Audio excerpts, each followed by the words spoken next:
Amerika tambojnisi Uyg'ur majburiy emgigining oldini olish qonunining ijro qilinishiga aloqador statistik ma'lumotlarni e'lon qildi.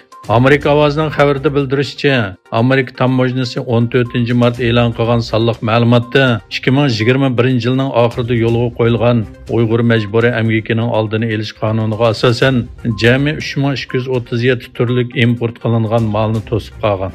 Tekshirib aniqlangandan keyin buning ichidan 1090 turlik malning tambojnidan kirishiga ruxsat qilingan. 424 turlik malning tambojnidan kirishi rad qilingan. Navbatda 1723 turlik mal tekshirib dalillashni saqlamoqda ekan. Uyg'ur majburiy emgikining oldini olish qonuniga asosan Amerika tamojna va chegara qo'g'dash organlari ishlab chiqarish shirkatlari va import qiluvchi shirkatlardan Sharq Turkistondan import qilingan mahsulotlarning majburiy emgakka chetiladigan yoki chetilmaydiganligi haqida aniq va qoyil qilarlik isbot bilan ta'minlanishini talab qiladi. Agar isbotlanmagan taqdirda uning Amerikaga kirishi cheklanadi. Yaqında ijtimoiy uchur vositalarida bir qancha parcha sin tarqalgan bo'lib, sinda Xitoyning Sharq Turkiston xalqiga irqiy qirg'inchilik yurgizish siyosatining bir qismi sifatida Uyg'ur xalqining kariz madaniyatini yo'qotishga urinayotganligi oshkorlangan.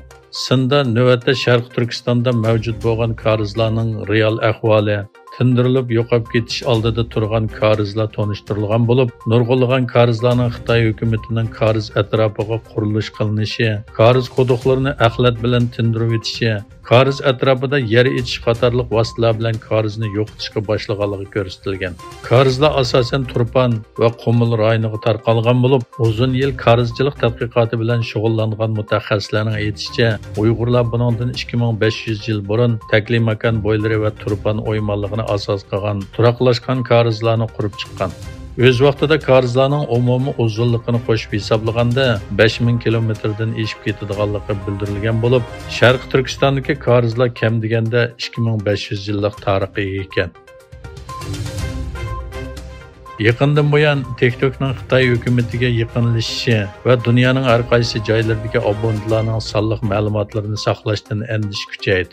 Amerika va Yevropa ittifoqidan keyin Angliya ham TikTokni chekladi.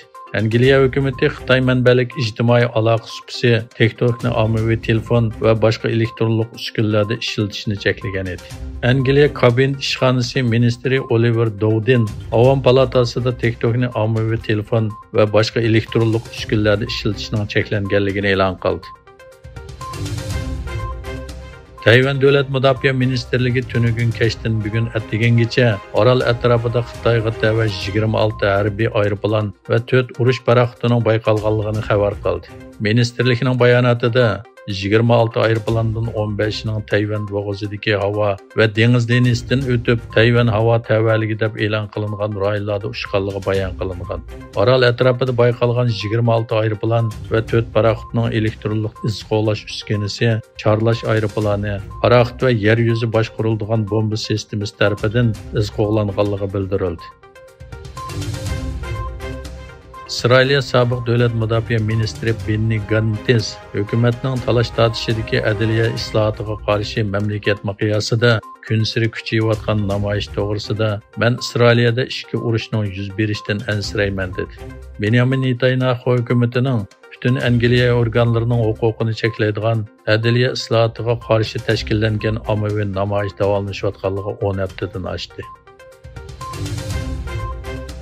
Xalqaro jinoiy ishlar sudi Ukrainada sodir qilingan jinoyatlarni tekshirishning bir qismi sifatida Rossiya prezidenti Vladimir Putin va Rossiyaning bolalar huquqi komissari Maliya Aleksandrovna Lyubova Belonovani urush jinoyati bilan qo'lga olish buyrug'i chiqarganligi e'lon qilindi.